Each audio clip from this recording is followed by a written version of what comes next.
German Shepherd was found sleeping in a broken pot. What baby did next left? Everyone in tears. What happened next will shock you.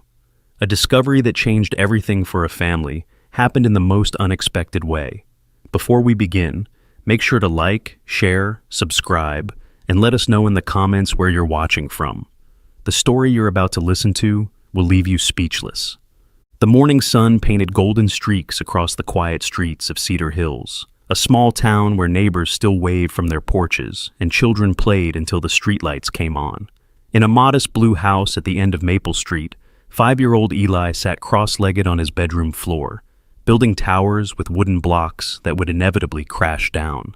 His mother, Sarah, watched from the doorway with a mixture of love and concern etched across her tired face.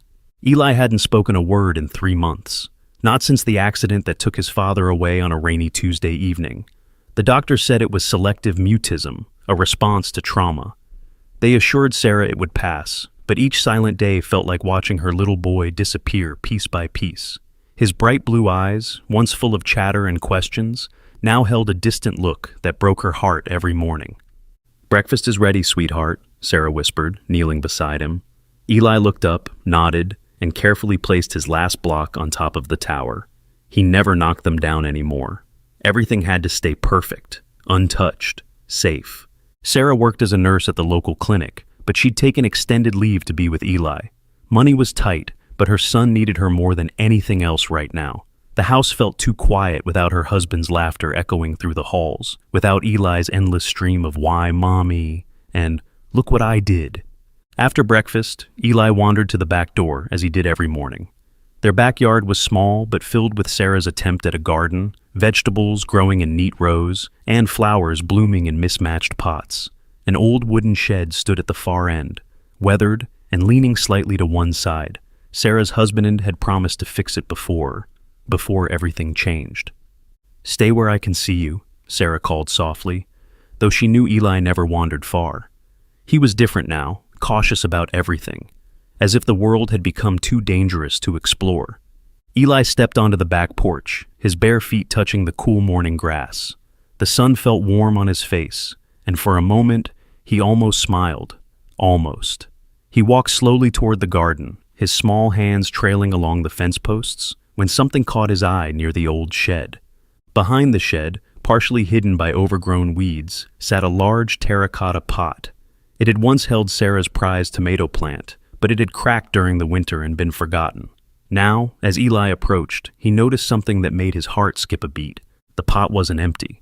Curled inside the broken container, looking like he was trying to disappear from the world, lay a German Shepherd. But this wasn't the kind of dog you'd see in movies or at the park. This dog was thin, so thin that his ribs showed through his matted, dirty fur. His coat, which should have been golden brown and black, was dull and stained with mud and something that looked like dried blood. Eli froze, his small body trembling. The dog's eyes were closed, and for a terrifying moment, Eli thought he might be dead. But then he saw the slight rise and fall of the dog's chest, shallow breaths that seemed to take enormous effort.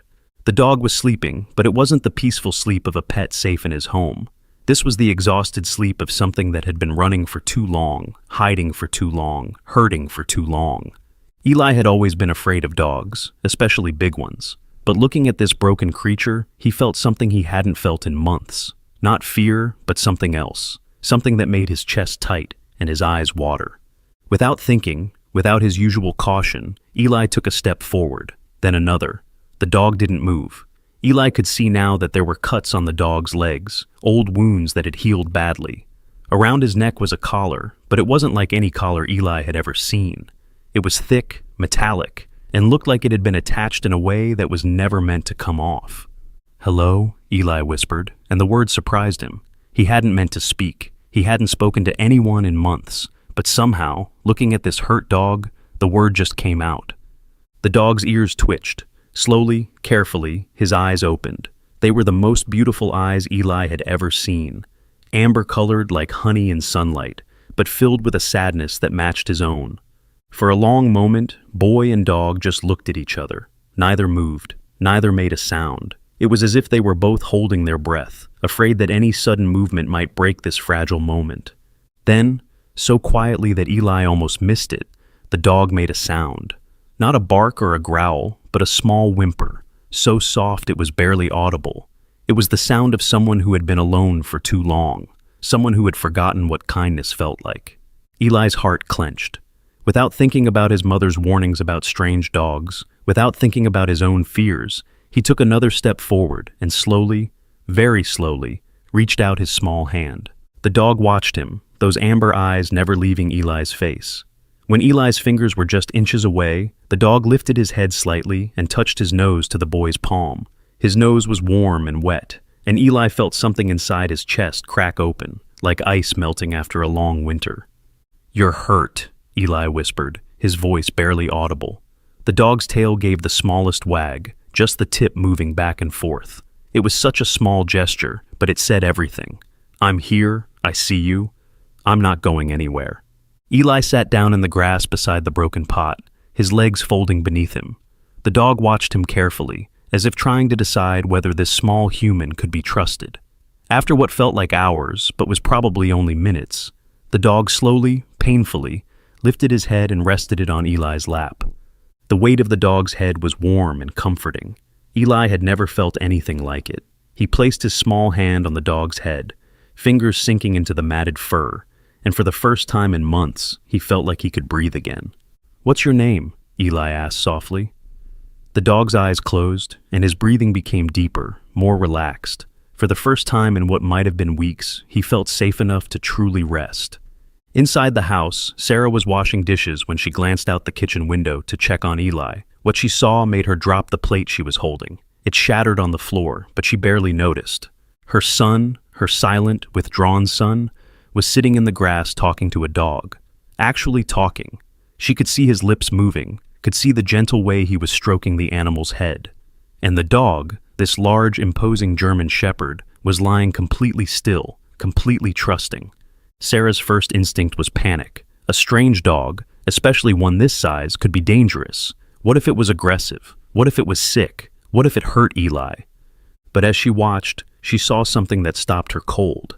Eli was smiling. Not the forced smile he gave her when she asked if he was okay, but a real smile. The first real smile she'd seen since his father died. She opened the back door carefully, not wanting to startle either the dog or her son. "Eli," she called softly. Both Eli and the dog looked up at her. The dog didn't move from Eli's lap, but his body tensed slightly, ready to run if necessary. His eyes, which had been soft and trusting with Eli, became wary, cautious.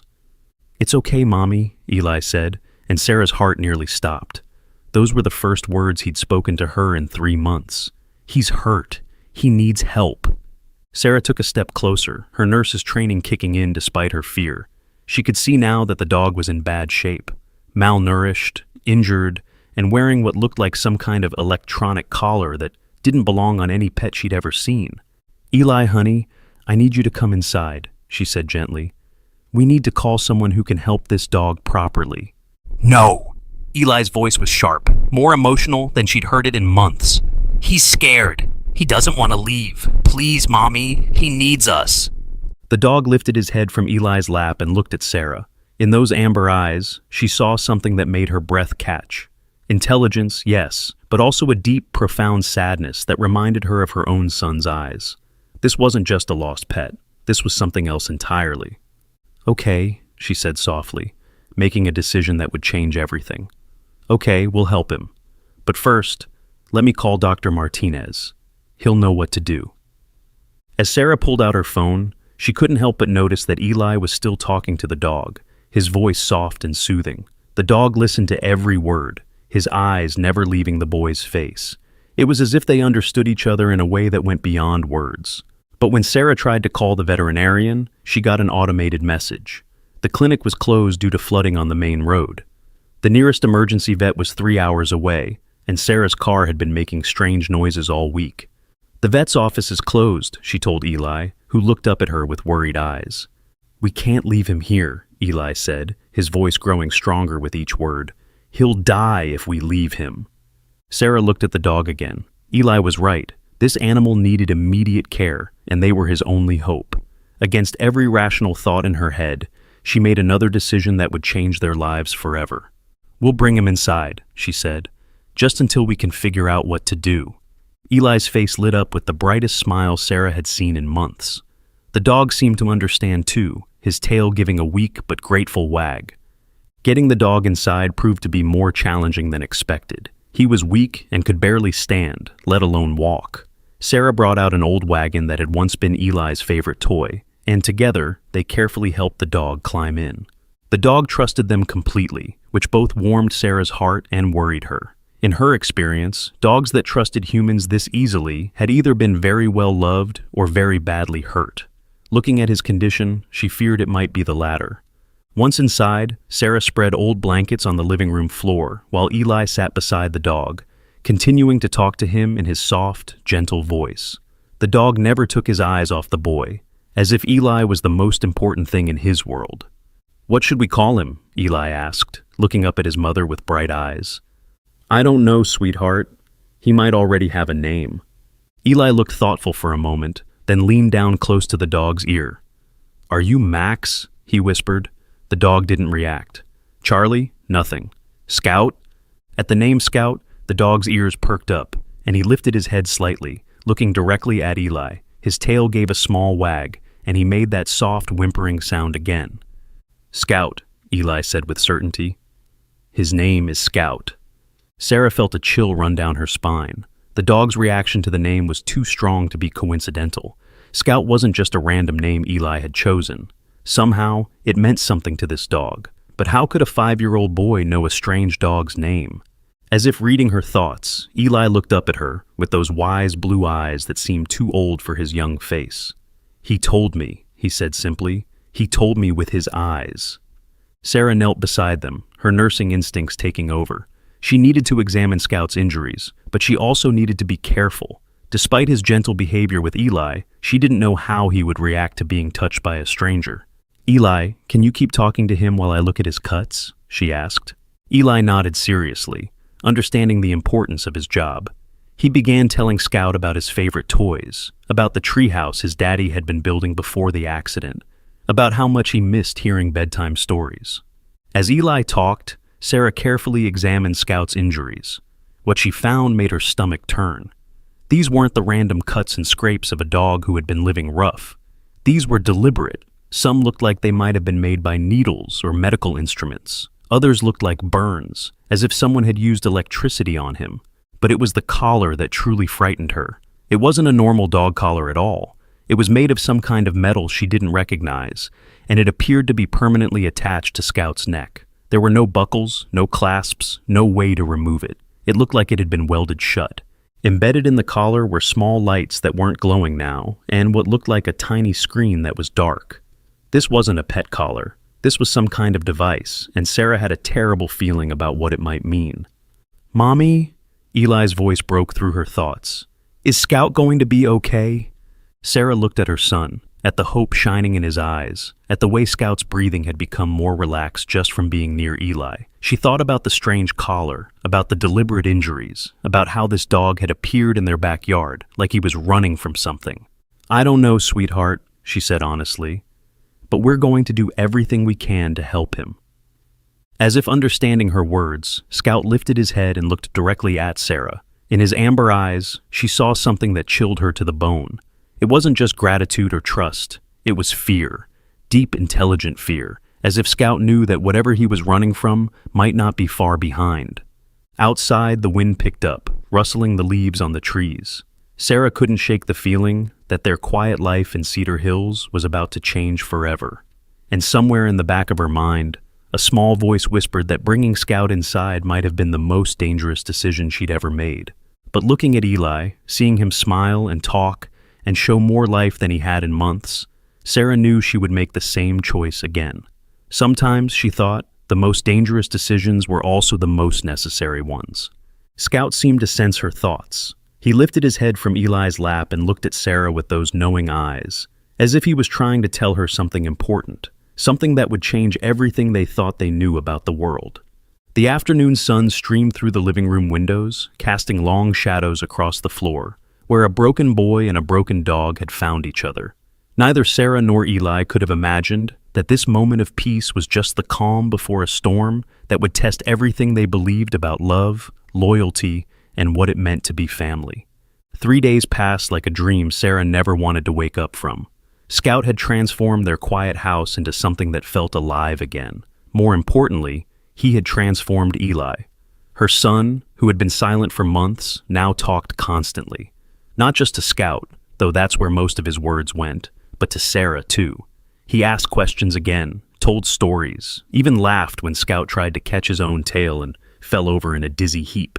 "Mommy, look!" Eli called from the living room, where Scout was performing what could only be described as magic tricks. Without any training from them, Scout had begun responding to commands that Eli never gave him. When Eli dropped his toy car under the couch, Scout retrieved it. When Sarah's pen rolled under the kitchen table, Scout brought it to her before she even asked. How does he know to do that? Sarah wondered aloud, watching Scout gently place her reading glasses in her hand. She hadn't even realized she'd been looking for them. "He's smart," Eli said, as if that explained everything. "Smarter than other dogs. He talks to me without words." Sarah had noticed Scout's unusual intelligence too. He seemed to understand not just commands, but conversations. When they talked about going to the store, Scout would position himself by the door. When they discussed bedtime, he would walk to Eli's room and wait. It was as if he understood English perfectly. But there were other things about Scout that worried Sarah. He never barked, not once in 3 days. He moved through their house like a ghost, his footsteps completely silent even on the hardwood floors. And sometimes, late at night, she would find him sitting by the front window, perfectly still, watching the street as if he was expecting someone. The strange collar around his neck remained a mystery. Sarah had examined it carefully while Scout slept, and what she found disturbed her even more. The metal wasn't just welded shut, it was seamless, as if it had been molded directly onto his neck. The small screen she'd noticed before flickered occasionally, with numbers and symbols she didn't recognize. And sometimes, very faintly, it would emit a soft beeping sound that made Scout's ears twitch nervously. "We should try to find his owners," Sarah said to Eli on Thursday morning, though the words felt wrong even as she spoke them. She didn't want to find Scout's owners. Watching Eli come back to life over the past 3 days had been like watching a miracle unfold. "He doesn't have owners," Eli said with the certainty that only children possessed. "He has us now." Scout looked up at both of them from his place on the living room rug, those amber eyes moving between mother and son, as if he was following their conversation perfectly. When Sarah met his gaze, she could swear she saw him shake his head slightly, as if agreeing with Eli. That afternoon, while Eli napped with Scout curled protectively beside him, Sarah decided to do some research. She took photos of Scout's collar and searched online for anything similar. What she found made her blood run cold. The closest match she could find was in an article about military working dogs and experimental tracking devices. But the devices in the article looked primitive compared to Scout's collar. His was sleeker, more advanced, like something out of a science fiction movie. She was about to close her laptop when another article caught her eye. Security breach at classified research facility. The article was brief, mentioning only that a facility 2 hours north of Cedar Hills had reported a containment failure 3 days ago, the same day Scout had appeared in their backyard. Sarah's hands trembled as she read the article again. Containment failure. Not a break-in, but something getting out. And the timing was too perfect to be a coincidence. She looked toward Eli's room, where she could hear her son's quiet voice talking to Scout about his dreams. Whatever Scout was, wherever he had come from, he was helping Eli heal. Could she really risk that by digging deeper into questions that might not have answers she wanted to hear? The decision was made for her, an hour later, when someone knocked on their front door. Sarah had been in the kitchen preparing dinner when the sharp, authoritative knocks echoed through the house. Scout, who had been lying peacefully beside Eli's chair, was suddenly on his feet, every muscle in his body tense. His lips pulled back slightly, not quite a snarl, but close. For the first time since he'd arrived, Scout looked dangerous. "Who is it?" Eli whispered, sensing the change in Scout's behavior. Sarah looked through the peephole and saw a man in a black jacket standing on her porch. He was tall, broad-shouldered, and had the kind of posture that screamed military or law enforcement. In his hand was a badge, though she couldn't read the details through the peephole. "Stay here," she told Eli quietly, then opened the door but kept the chain lock engaged. "Ma'am, I'm Agent Williams with Animal Recovery Services," the man said, holding up his badge. We've had reports of a missing German Shepherd in this area. Large dog, brown and black coat, possibly injured. Have you seen anything like that?" Sarah's heart hammered against her ribs. Behind her, she could hear Scout's low growl, so quiet it was barely audible, but filled with unmistakable warning. "No," she lied, surprised by how steady her voice sounded. "I haven't seen any dogs around here." Agent Williams smiled, but it didn't reach his eyes. "Are you sure? This dog is very important to his owners. They're quite worried about him." "I'm sure," Sarah said firmly. "If I see anything, I'll let you know." The man nodded slowly, but he didn't leave. Instead, he pulled out a business card and slipped it through the gap in the door. "Here's my number. This dog is very valuable, and there's a substantial reward for his return. No questions asked." As soon as Sarah closed the door, Scout appeared beside her, moving with that same silent grace that had amazed her for days. But now, instead of seeming magical, it seemed trained, professional, military. Eli ran to them, his face pale with worry. Was that man looking for Scout? Sarah knelt down to her son's level, her mind racing. "Maybe, sweetheart, but Scout is safe with us." Scout pressed against Eli's side, and the boy wrapped his arms around the dog's neck. "I won't let them take you," Eli whispered fiercely. "You're my family now." Sarah looked at the business card Agent Williams had given her. The logo looked official, but something about it felt wrong. She pulled out her phone and searched for animal recovery services. The website looked legitimate, but when she dug deeper, she found almost no information about the company. No history, no customer reviews, no real substance. That night, Sarah couldn't sleep. She kept thinking about the timing of everything. Scout appearing the same day as the containment failure. Agent Williams showing up just days later. The advanced technology embedded in Scout's collar. It all pointed to something much bigger and more dangerous than a lost pet. She was lying in bed, staring at the ceiling, when she heard a sound that made her heart stop. Footsteps on the porch. Quiet, careful footsteps that were trying not to be heard.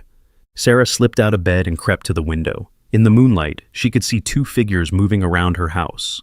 One was Agent Williams. The other was a woman in similar dark clothing. They were examining her windows, testing her doors, moving like professionals who knew exactly what they were doing.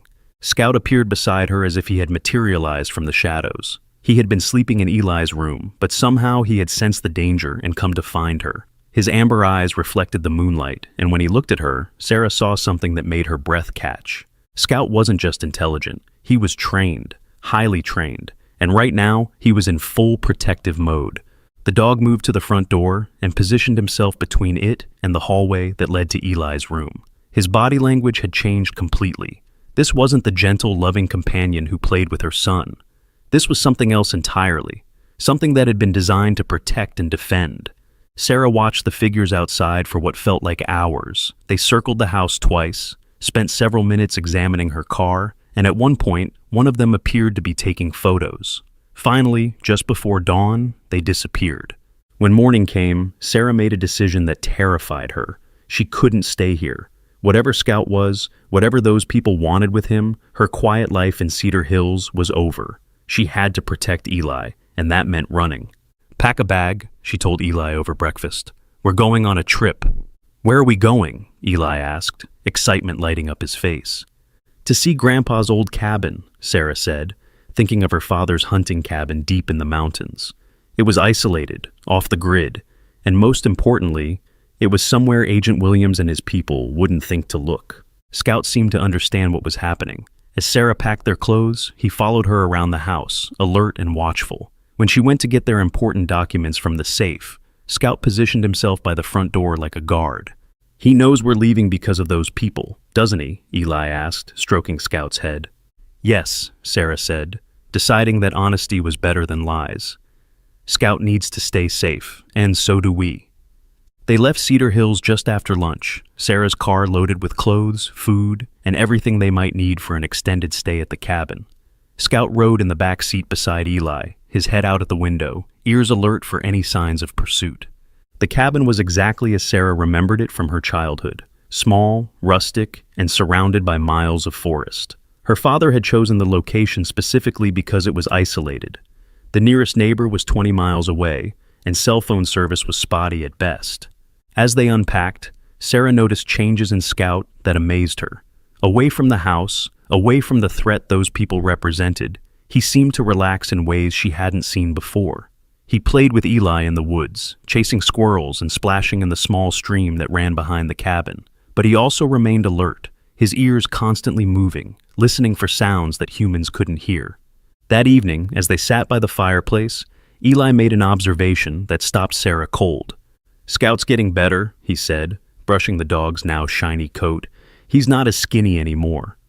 Eli was right. In just a week, Scout had gained weight and muscle. His coat was becoming thick and lustrous. The cuts and burns on his body were healing with remarkable speed. It was as if being away from whatever had hurt him was allowing his body to repair itself at an accelerated rate. But it was what happened next that truly shocked Sarah. Eli was brushing Scout's fur when his small fingers caught on something near the dog's collar. "There's something here," he said, feeling around the area where the collar met Scout's neck. Sarah came over to investigate and found what felt like a small flap of skin or fur that moved differently from the rest. When she pressed it gently, it opened like a tiny door, revealing a small compartment she had never noticed before.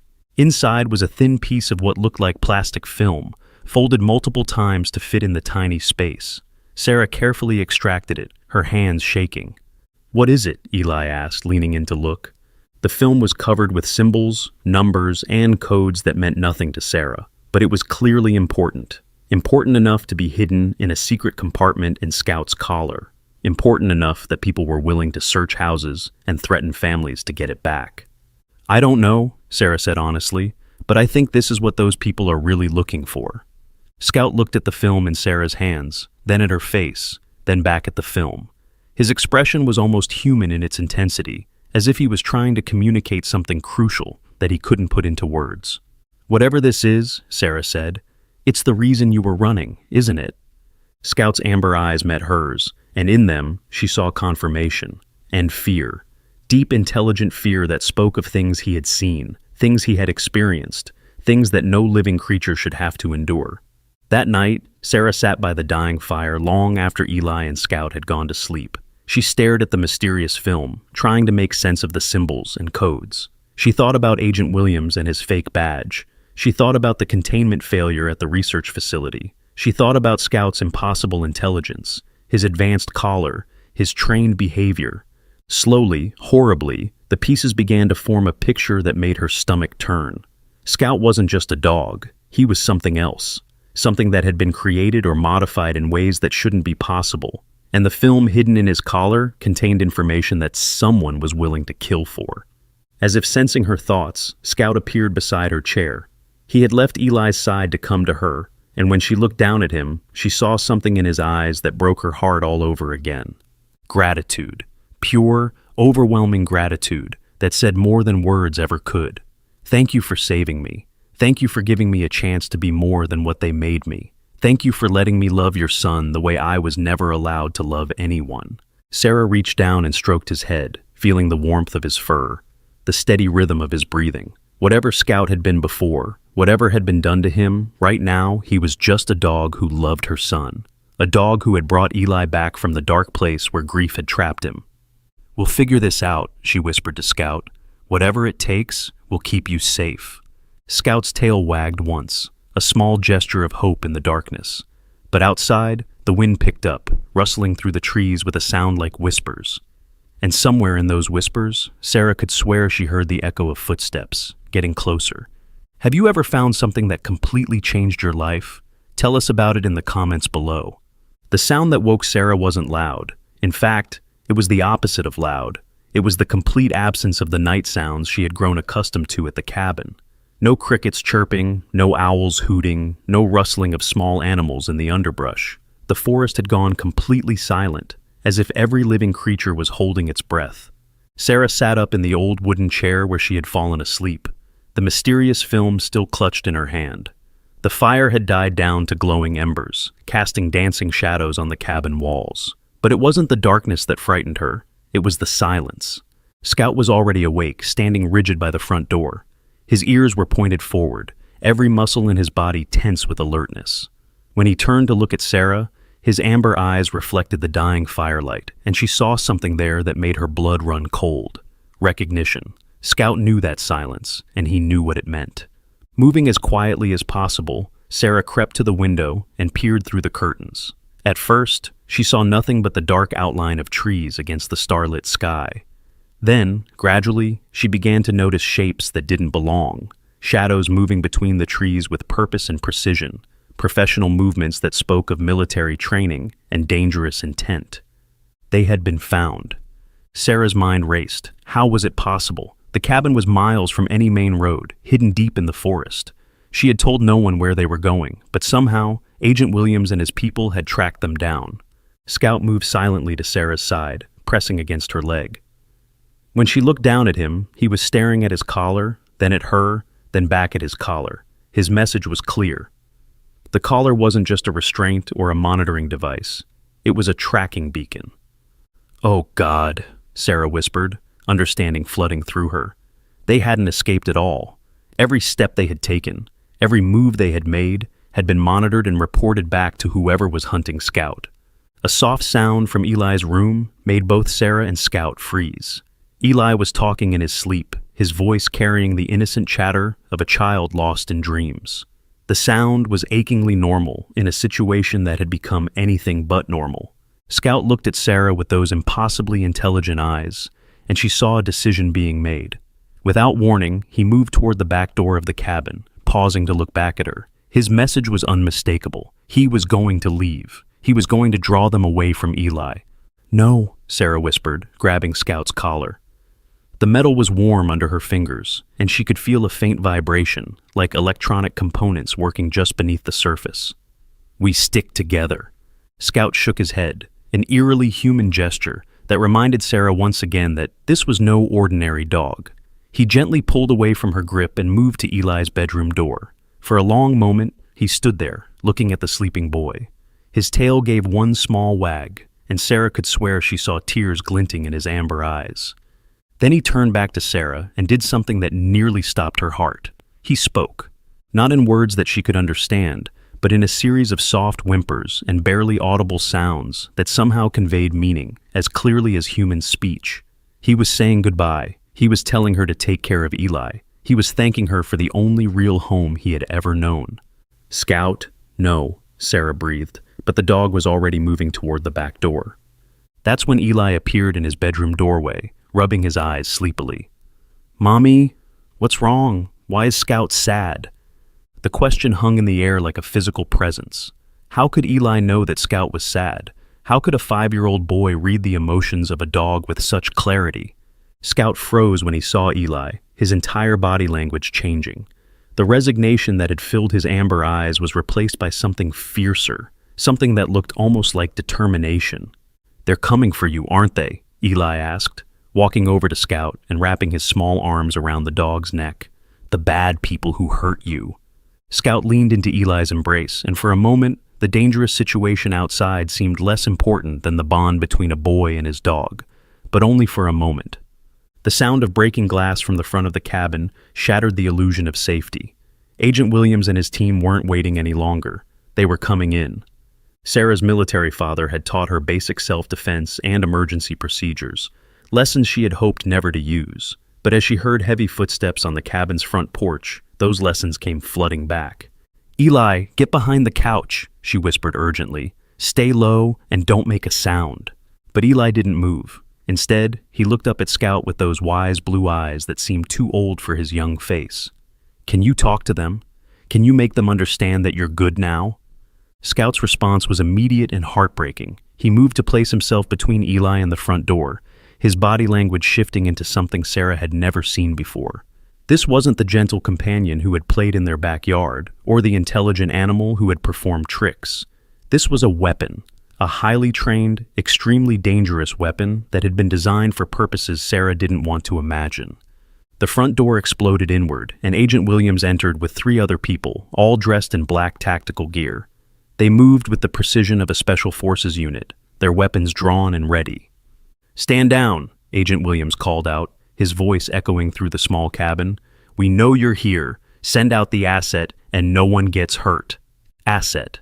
They weren't even calling Scout a dog anymore. He was an asset, a piece of property to be recovered. Scout's response was a low growl that seemed to come from somewhere deep in his chest.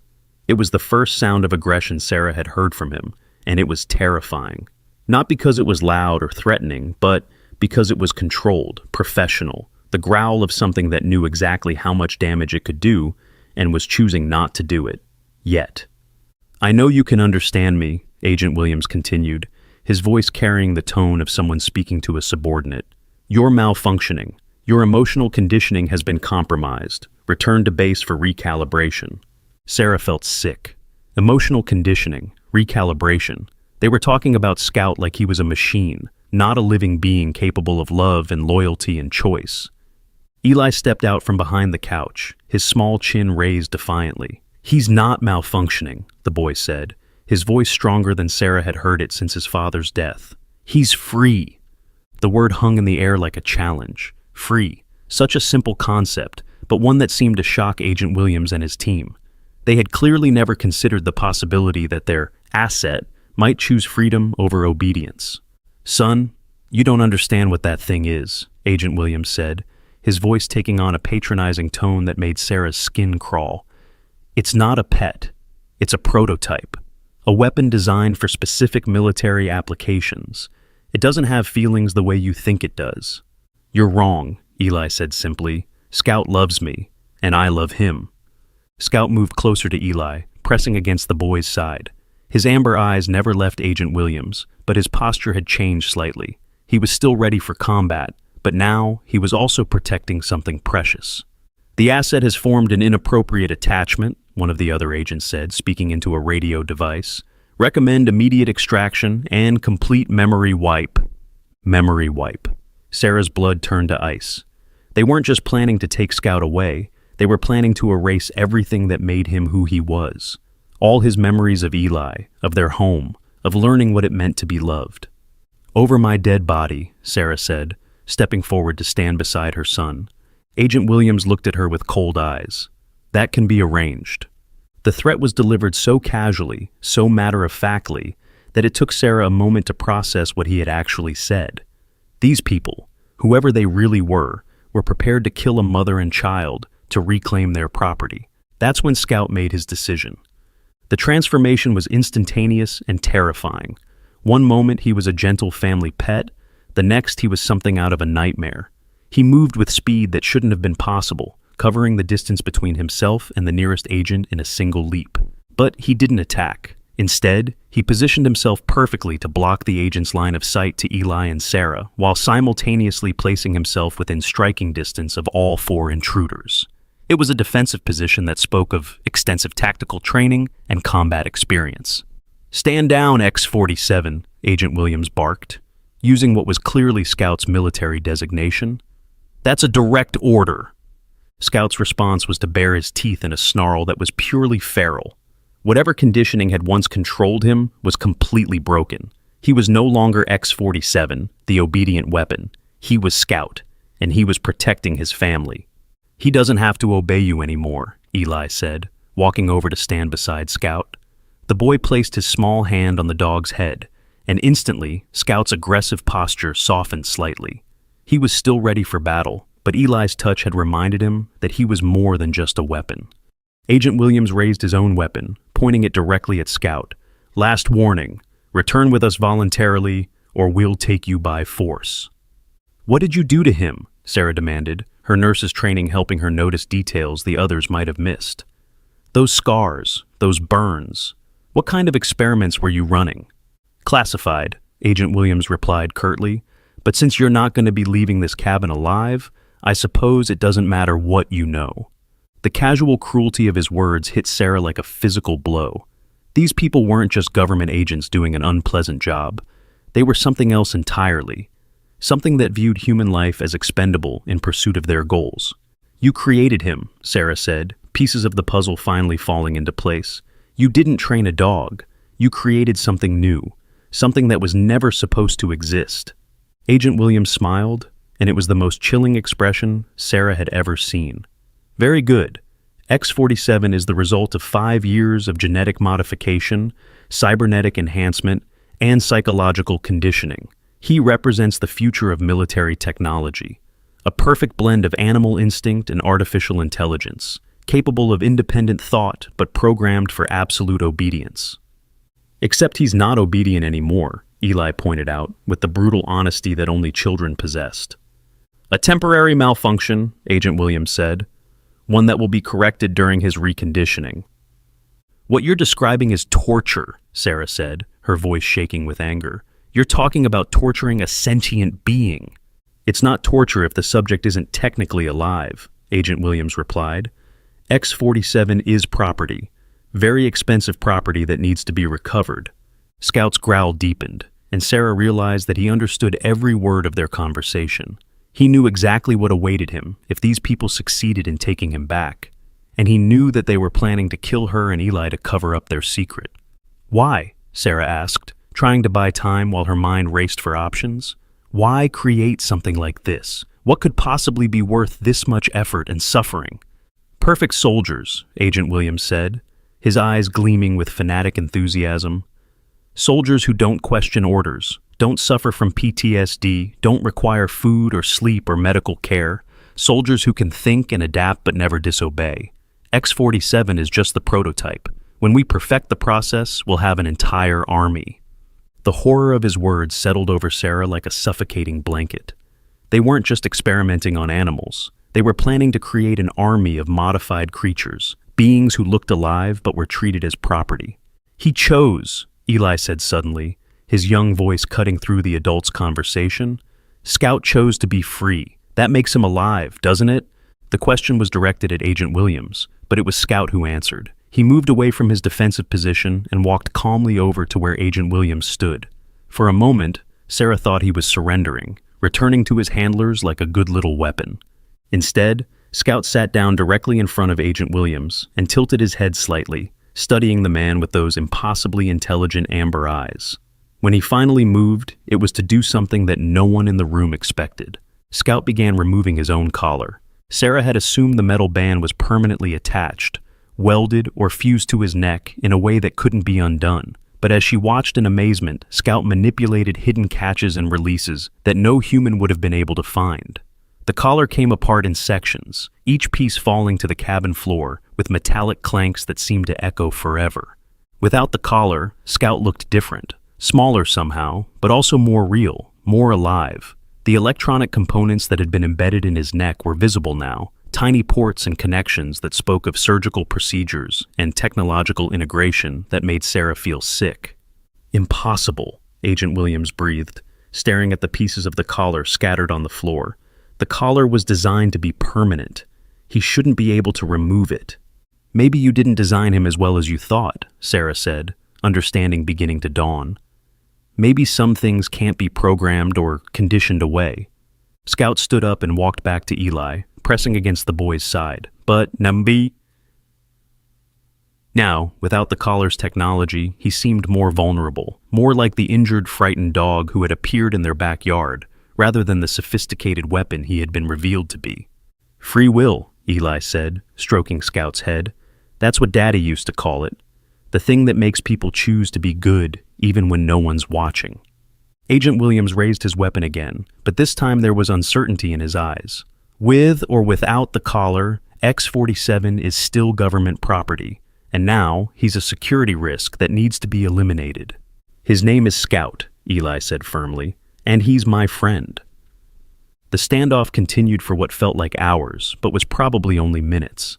Agent Williams and his team had the weapons and the training, but Scout had something they didn't understand, something that couldn't be programmed or controlled or bought. He had chosen his side, and he was willing to fight for it. The sound that broke the tension wasn't gunfire or shouting. It was the soft beep of a cell phone receiving a message. Agent Williams glanced down at his device, and Sarah saw his expression change from confident control to something that looked very much like fear. "What is it?" one of his team members asked. Agent Williams looked at the phone again, then at Scout, then at the pieces of the collar on the floor. "The data," he said slowly. When he removed the collar, it triggered a transmission. Everything we've been trying to keep classified just got uploaded to the internet.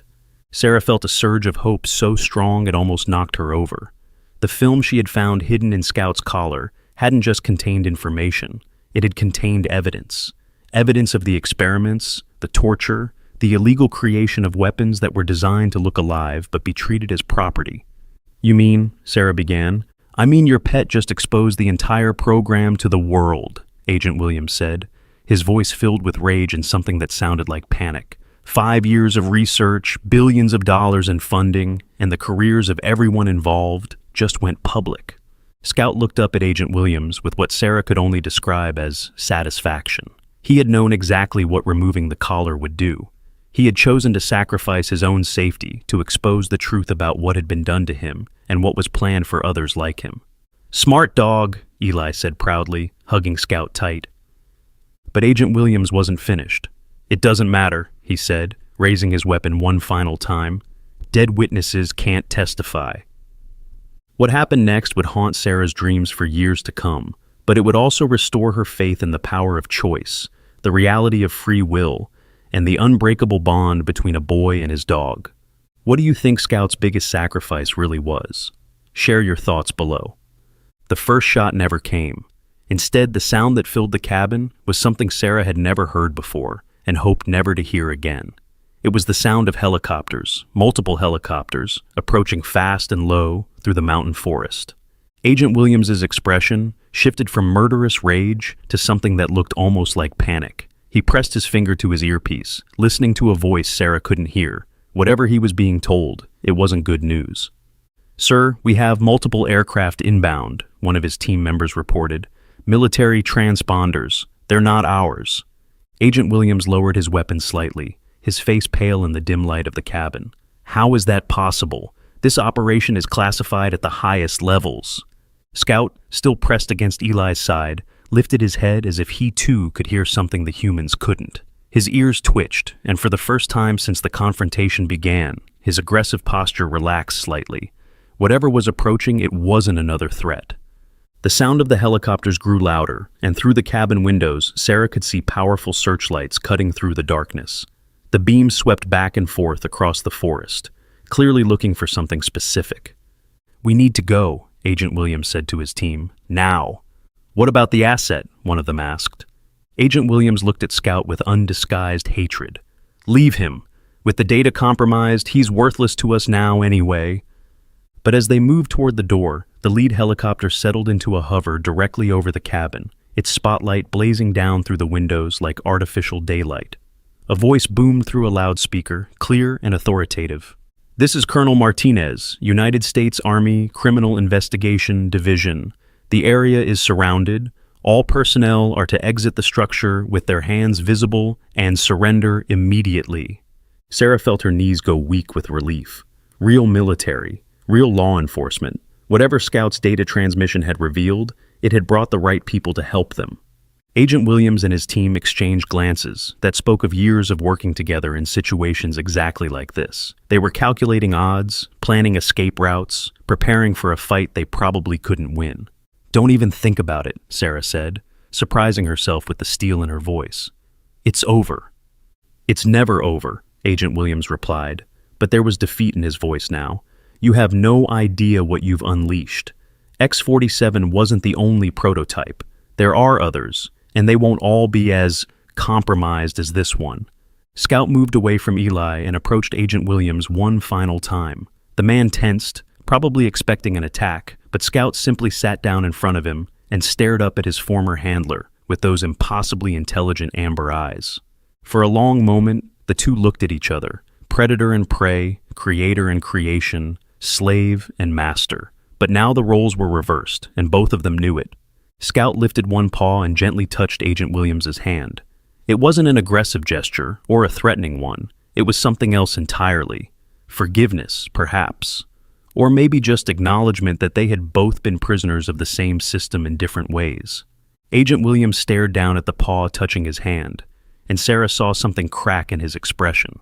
For just a moment, the cold professionalism slipped away, and she glimpsed the man underneath. Someone who had convinced himself that what he was doing was necessary, even noble. Someone who had forgotten that the weapons he created were also living beings capable of love and loyalty and choice. "He's not a machine," Eli said softly, walking over to stand beside Scout. "He never was." Agent Williams looked at Eli, then at Scout, then at the paw still resting gently against his hand. When he spoke, his voice was barely above a whisper. "What have we done?" The question hung in the air like a confession. Outside, the helicopters were landing, and Sarah could hear boots on the ground, voices calling orders, the organized chaos of a military operation in full swing. Agent Williams and his team surrendered without resistance. As they were led away in handcuffs, Agent Williams turned back once to look at Scout. The dog was sitting calmly beside Eli, watching his former captors leave, with an expression that seemed almost sad. "He forgave them," Eli said, as if reading Scout's thoughts. "Even after everything they did to him." Sarah knelt down beside her son and Scout, wrapping her arms around both of them. They had survived something that should have destroyed them, but somehow they were all still here, still together, still alive. Colonel Martinez entered the cabin a few minutes later, a tall woman with graying hair and the kind of steady presence that came from years of command experience. She looked around at the scattered pieces of Scout's collar, at the overturned furniture, at the family huddled together on the floor. "Are you all right?" she asked, her voice gentle despite the authority it carried. "We're okay," Sarah replied, though she wasn't sure that was entirely true. How could anyone be okay after what they had just experienced? Colonel Martinez knelt down to Scout's level, studying him with professional interest, but also with something that looked like respect. "So, you're the one who broke the internet tonight?" she said. Scout tilted his head, and Sarah could swear he understood exactly what the colonel was talking about. "The data he transmitted," Colonel Martinez continued, "it's caused quite a stir in Washington. Congressional committees are being formed as we speak. The entire Black Project program is being shut down and investigated." "What happens to Scout now?" Eli asked, his arms tightening protectively around the dog's neck. Colonel Martinez smiled, and it was the first genuinely warm expression Sarah had seen from any government official that night. "That depends. What do you want to happen to him?" "He stays with us," Eli said immediately.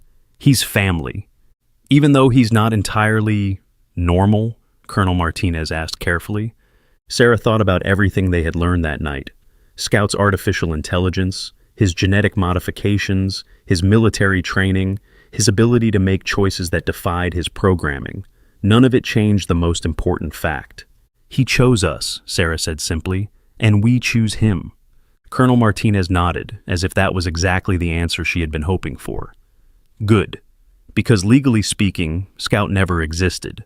Project X-47 has been classified beyond top secret and sealed permanently, which means this is just a family who found a lost dog and decided to keep him." The relief Sarah felt was so overwhelming that she started to cry. Real tears, the first she had shed since her husband's death. But these weren't tears of grief. They were tears of joy, of gratitude, of hope for a future she hadn't dared to imagine.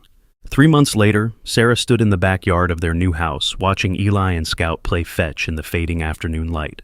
They had moved away from Cedar Hills to a bigger town where anonymity was easier and neighbors were less likely to ask awkward questions. Scout looked completely different now. His coat was thick and glossy, his wounds had healed completely, and he had gained enough weight to look like a normal, healthy German shepherd. More importantly, he acted like a normal dog most of the time. He barked at squirrels, begged for table scraps, and slept at the foot of Eli's bed every night. But sometimes, Sarah caught glimpses of what he really was. The way he could open doors that should have been impossible for a dog to operate. The way he seemed to understand complex conversations and respond accordingly. The way he watched the news with an intensity that suggested he understood exactly what was being reported. The congressional hearings had been front-page news for weeks. The Black Project program had been completely dismantled, its funding redirected to ethical research initiatives. Several high-ranking officials had been arrested, though Agent Williams wasn't among them. According to Colonel Martinez, he had agreed to cooperate fully with the investigation in exchange for a reduced sentence and psychiatric treatment. He was as much a victim as Scout was, she had explained to Sarah during one of their follow-up meetings.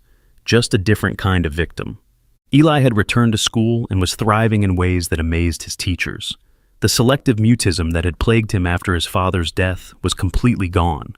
He talked constantly now, mostly about Scout, but also about everything else that interested his curious 5-year-old mind. "Mommy, look," Eli called from across the yard.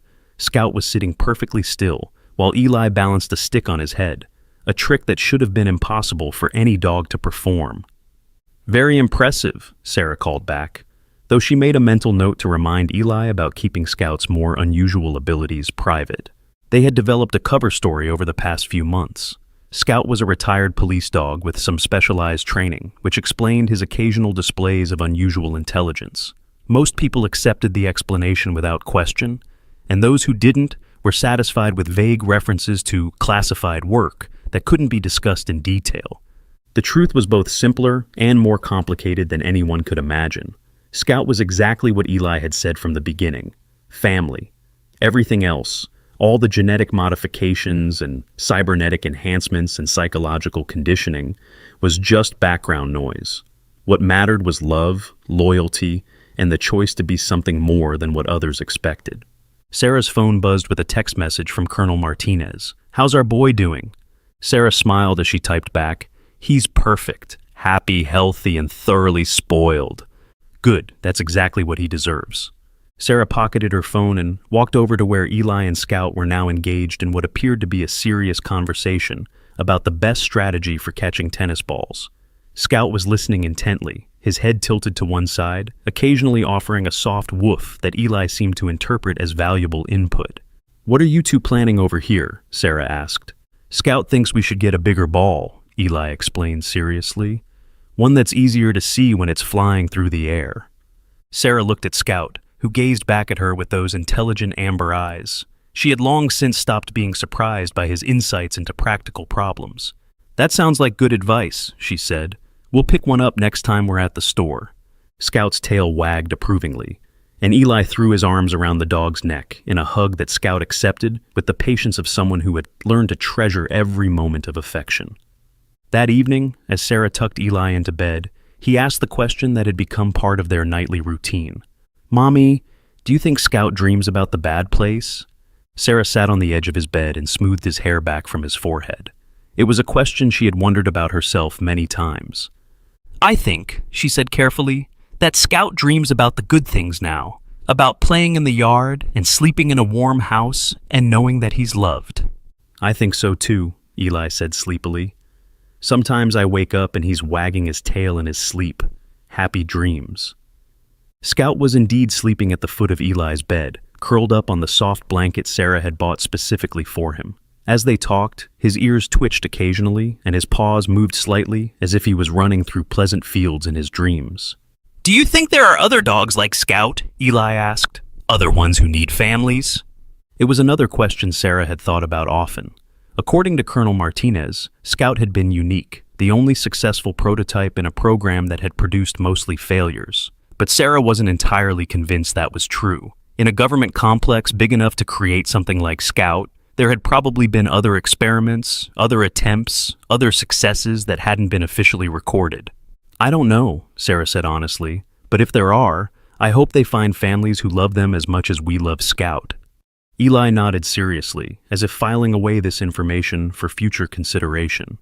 "If we ever find one, we should help them too." "Of course we will," Sarah promised, though she secretly hoped they would never have to face another situation like the one that had brought Scout into their lives.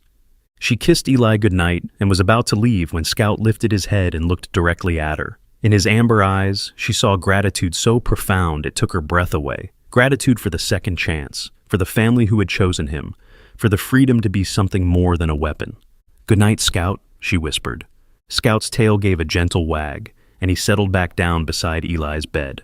Guardian, protector, friend, family member. He was all of those things and more, but most importantly, he was free to choose which role to play at any given moment. As Sarah turned off the light and closed the door, she heard Eli's sleepy voice one more time. "I love you, Scout." And from the darkness came a soft sound, barely audible but unmistakably real. It might have been a sigh of contentment, or the whisper of a tail against a blanket, or something else entirely. But Sarah chose to believe it was Scout's way of saying, "I love you too." Outside, the night was peaceful and quiet, filled with the normal sounds of a neighborhood settling down for sleep. No helicopters, no mysterious vehicles, no threats lurking in the shadows. Just a family safe in their home, grateful for the unexpected gift that had brought them together and healed them all in ways they hadn't known they needed to be healed. The story could have ended there, with the perfect picture of domestic tranquility. But life, Sarah had learned, rarely offered such simple endings. There were always complications, always new challenges, always unexpected developments that changed everything just when you thought you had figured it all out.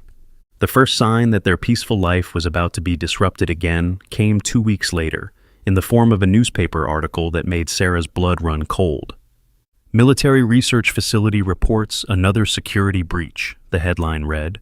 Authorities investigating possible connection to recent congressional hearings. Sarah read the article 3 times, her hands shaking more with each reading. The facility was different from the one where Scout had been created, but the circumstances were eerily similar. Something had escaped, something valuable, something that the military was desperately trying to recover without publicity. That night, Sarah found herself standing at Eli's bedroom door, watching her son sleep peacefully while Scout kept his eternal vigil at the foot of the bed. The dog's ears were pricked, alert even in sleep, as if some part of him was always listening for danger. As if sensing her presence, Scout lifted his head and looked at her. In his amber eyes, she saw the same worry that was gnawing at her own heart. They both knew that their peaceful interlude was probably coming to an end. Somewhere out there, another lost soul was running through the darkness, looking for sanctuary, and somehow, Sarah was certain that their path would lead to the same place Scout's had, to a family willing to choose love over fear, hope over safety, and freedom over control. The question was whether they would be ready when that moment came. Scout stood up carefully, making sure not to disturb Eli, and padded quietly over to where Sarah stood. He pressed against her leg, offering comfort and reassurance in the way that had become as natural as breathing. "Whatever comes next," Sarah whispered, "we'll face it together." Scout's tail wagged once, a soft sound of agreement in the darkness.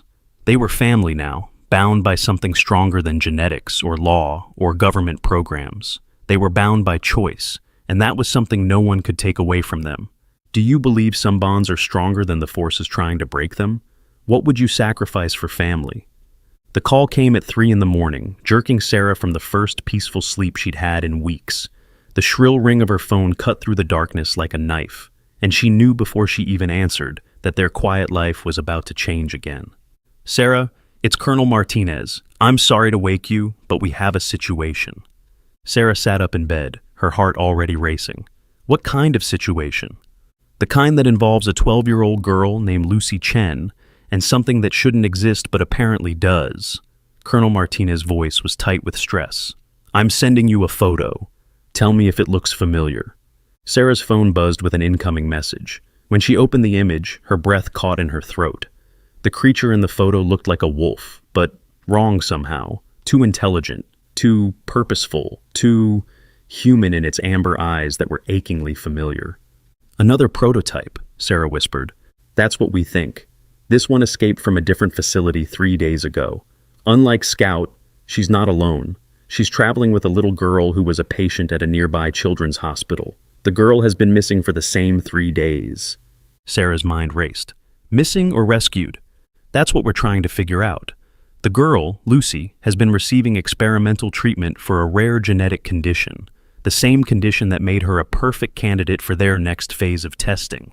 The implications hit Sarah like a physical blow. They weren't just experimenting on animals anymore. They were moving on to human subjects, children. "Where are they now?" Sarah asked, though she already suspected the answer. "Headed in your direction. Sarah, I think this prototype knows about Scout somehow. I think she's bringing the girl to safety, the only place she knows might exist." Sarah looked toward Eli's room, where Scout was undoubtedly already awake and alert, sensing the change in the household's energy, even through walls and closed doors. "What do you need from us?" "I need you to be ready. This prototype, she's not like Scout. According to the files we've recovered, she was designed for a different purpose. Search and rescue operations in hostile environments. She's faster, stronger, and significantly more aggressive when protecting someone under her care. But she's bringing a child to safety," Sarah said. "That sounds like the programming worked exactly as intended." "Yes, but the people who created her don't see it that way. They want both subjects back for immediate termination. They're calling it a containment failure that threatens national security."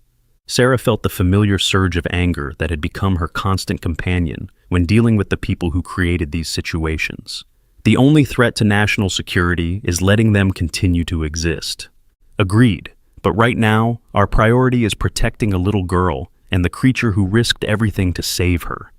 After Colonel Martinez hung up, Sarah sat in the darkness for several minutes, trying to process what she had just learned. Another prototype, another child in danger, another impossible situation that somehow led to their door. A soft sound from the hallway made her look up. Scout was standing in her doorway, his amber eyes reflecting the dim light from her phone screen. He had heard everything, of course, and from his alert posture, she could tell he was already preparing for what was coming. "You know, don't you?" Sarah whispered. "You know she's coming."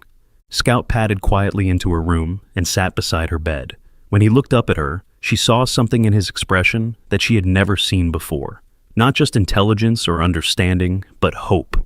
Desperate, profound hope. "She's like you," Sarah said, understanding flooding through her.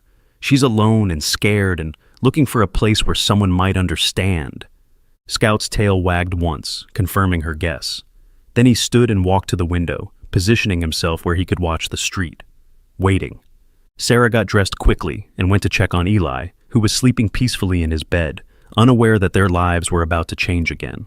She stood in his doorway for a long moment, watching the steady rise and fall of his breathing, trying to memorize this moment of peace before the storm arrived. When she returned to her room, Scout was still at the window, but his posture had changed. He was no longer waiting. He was watching something specific. Sarah joined him at the window and peered out into the pre-dawn darkness. At first, she saw nothing unusual. Then, gradually, she began to make out shapes moving between the houses across the street. Not random movement, but purposeful, careful progress that spoke of military training and desperate urgency. Two figures emerged from the shadows and crossed the street directly toward their house. One was clearly the wolf-like creature from the photo, moving with fluid grace despite what appeared to be multiple injuries. The other was a small human figure, a child who walked with the careful steps of someone who had been sick for a long time, and Scout moved away from the window and headed for the front door. Sarah followed, her heart pounding with a mixture of fear and anticipation. When Scout reached the door, he sat down and waited, as if he knew exactly what protocol to follow for welcoming refugees. The knock, when it came, was soft and hesitant. Not the authoritative pounding of Agent Williams and his team, but the tentative tap of someone who hoped for help, but expected rejection. Sarah opened the door slowly, keeping the chain lock engaged at first. On her porch stood a little girl with dark hair and enormous brown eyes that held far too much knowledge for someone so young. Beside her, the prototype sat perfectly still, amber eyes fixed on Sarah's face with an intensity that was both unnerving and oddly familiar. "Are you Scout's mom?" the little girl asked, her voice barely above a whisper. The question caught Sarah completely off guard. "How do you know about Scout?" "Luna told me," the girl replied, gesturing to the creature beside her. "She said Scout was free now. She said maybe we could be free too." Sarah looked at Luna, the prototype who had somehow known about Scout's existence and guided this child across hundreds of miles to find the one place where they might be safe. The wolf creature's amber eyes held the same desperate hope Sarah had seen in Scout's when he first arrived. "My name is Lucy," the little girl continued. "I'm sick, and the doctors wanted to make me into something else. Luna saved me." Sarah's heart clenched. She unlocked the chain and opened the door fully. "Come inside, both of you." As soon as the door closed behind them, Scout appeared from the hallway where he had been waiting. The reunion between the two prototypes was unlike anything Sarah had ever witnessed. They didn't rush toward each other or make sounds of greeting. Instead, they approached slowly, carefully, as if they couldn't quite believe the other was real. When they finally touched, nose to nose in the center of Sarah's living room, something extraordinary happened. Both creatures began to make sounds that weren't quite growls or whimpers, but something else entirely. It sounded almost like communication, like a language that existed somewhere between animal instinct and artificial intelligence. Lucy watched the exchange with knowing eyes. "Luna's been alone for a long time," she explained to Sarah. "She never knew there were others like her who chose to be good." "Chose to be good," Sarah repeated, struck by the child's phrasing. "Is that how you see it?" Lucy nodded seriously. "The doctor said Luna was broken because she wouldn't hurt people who didn't deserve it. They said I was broken too because my body doesn't work right. But Luna says being different isn't the same as being broken. The wisdom in those words, spoken by a 12-year-old who had clearly seen too much, made Sarah's eyes water. She knelt down to Lucy's level, noting the pale skin and slight tremor that spoke of serious illness. "How long have you been traveling together?" 3 days, Lucy said. "Luna carried me most of the way when I got too tired to walk. She found food and water and safe places to sleep. She saved my life." Sarah looked at Luna, who was still engaged in quiet conversation with Scout. The prototype was larger than Scout, built for different purposes, but she carried herself with the same careful dignity that spoke of intelligence choosing to be gentle. "Why did she save you?" Sarah asked. Lucy's expression grew thoughtful. "I think because she knew what it felt like to be trapped.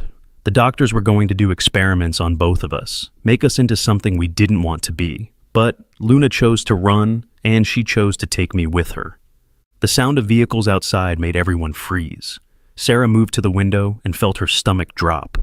Black SUVs were pulling up to her house, and figures in tactical gear were emerging from them with military precision.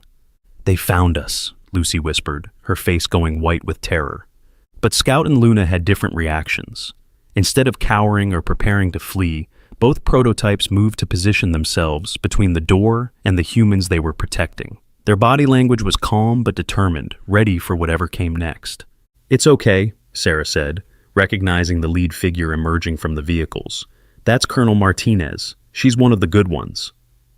The knock that followed was firm but respectful, and when Sarah opened the door, Colonel Martinez entered with only one aide, leaving the rest of her team outside. "Mrs. Chen, Miss Lucy," the colonel said, addressing the child with the same respect she would show an adult. "We've been very worried about you." "You're not taking us back," Lucy said, her young voice filled with surprising strength. "Luna and I won't go back to being experiments." Colonel Martinez knelt down to Lucy's level, her expression gentle but serious. "That's not why we're here. The facility where you were being held has been shut down. The people responsible are in custody. You're safe now." Lucy looked skeptical. "What about Luna? What happens to her?" Colonel Martinez glanced at Luna, who was watching the conversation with obvious understanding. "That depends. What do you want to happen to her?" "I want her to stay with me," Lucy said immediately. "She's my family now." Sarah felt a familiar tug at her heartstrings, the same words Eli had spoken about Scout, with the same fierce certainty that transcended logic or convention. "There might be a problem with that," Colonel Martinez said carefully. "Luna is considerably more advanced than Scout was. Her modifications are more extensive, her capabilities more pronounced. Some people might consider her dangerous." "She's not dangerous," Lucy said firmly. "She's protective. There's a difference." Scout moved closer to Luna, pressing against her side in what was clearly a gesture of support and solidarity. Luna's expression softened, and for a moment, she looked less like a military prototype and more like what she really was, a lonely creature who had found others who understood her. "What kind of modifications?" Sarah asked, her nurse's training making her curious about the extent of Luna's alterations. Colonel Martinez consulted a tablet she had brought with her.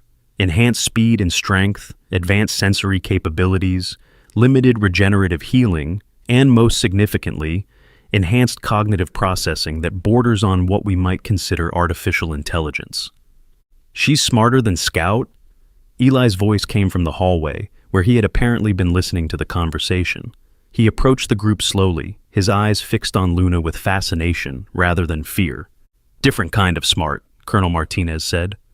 "Scout was designed for infiltration and intelligence gathering. Luna was designed for search and rescue in hostile environments. She can process multiple environmental factors simultaneously and make complex decisions based on incomplete information." "That sounds like what she did when she saved Lucy," Sarah observed. "Exactly. The problem is that saving Lucy wasn't part of her programming. It was a choice she made independently, which according to her creators should have been impossible." Eli had reached Luna and was standing directly in front of her, studying her with the fearless curiosity that only children possessed. Luna looked back at him with equal intensity, as if she was trying to understand this small human who showed no fear of her. "Hi," Eli said simply. "I'm Scout's boy. Are you Lucy's wolf?" Luna's response was to lower her head until she was at Eli's eye level and make a soft sound that was clearly meant as a greeting. When Eli reached out to touch her head, she remained perfectly still, allowing the contact with the same patient grace Scout had shown during their first meeting. "She likes you," Lucy said, smiling for the first time since she had arrived. "Luna doesn't usually let strangers touch her." "Maybe I'm not a stranger," Eli said with the matter-of-fact wisdom that children sometimes displayed. "Maybe we're all family now." Colonel Martinez watched this interaction with obvious interest. "How long has Lucy been sick?" she asked Sarah quietly. "I don't know the details," Sarah replied, "but from what I can see, she needs medical attention soon." "The experimental treatment she was receiving was actually helping her condition," Colonel Martinez said. "The problem was that the doctors wanted to use her recovery to test human prototype bonding protocols." Sarah felt sick. They were planning to bond her to Luna permanently? Something like that. Create a human prototype team that could be deployed for military operations.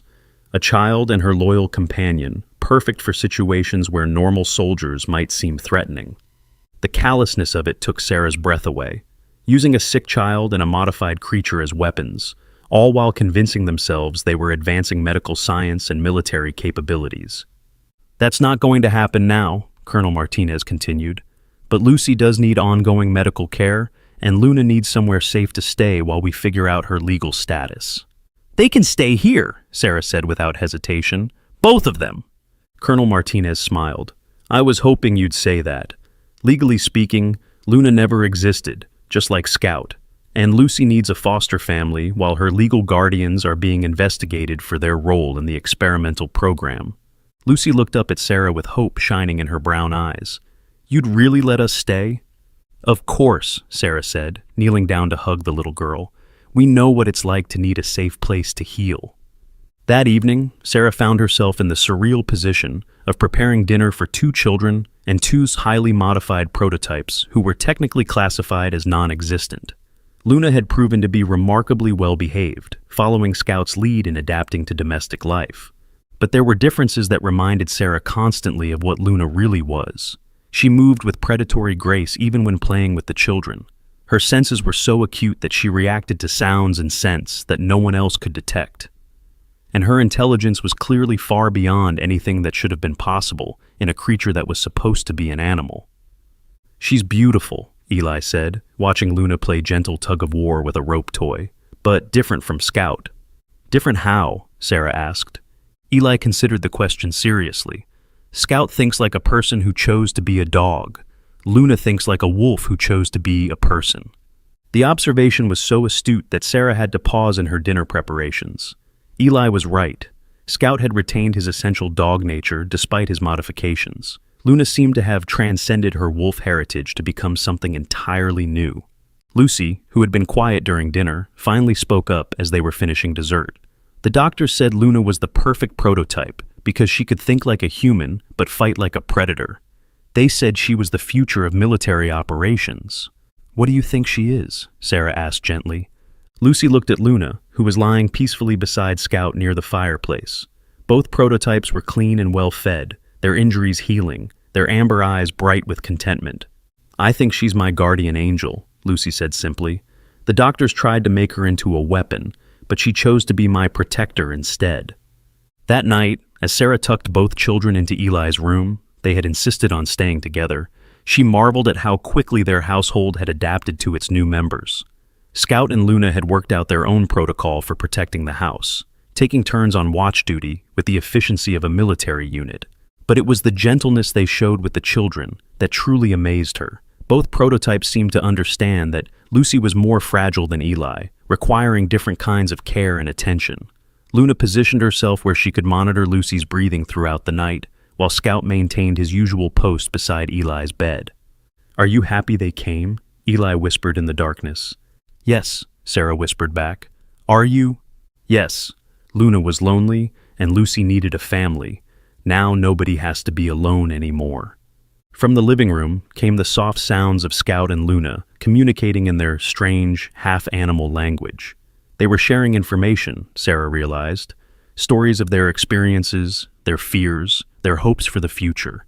2 creatures who had been created as weapons, choosing instead to be guardians. Two children who had been marked as experimental subjects, finding safety in the love of a makeshift family that shouldn't have been possible, but somehow was. Sarah closed her eyes and listened to the peaceful sounds of her expanded household settling down for the night.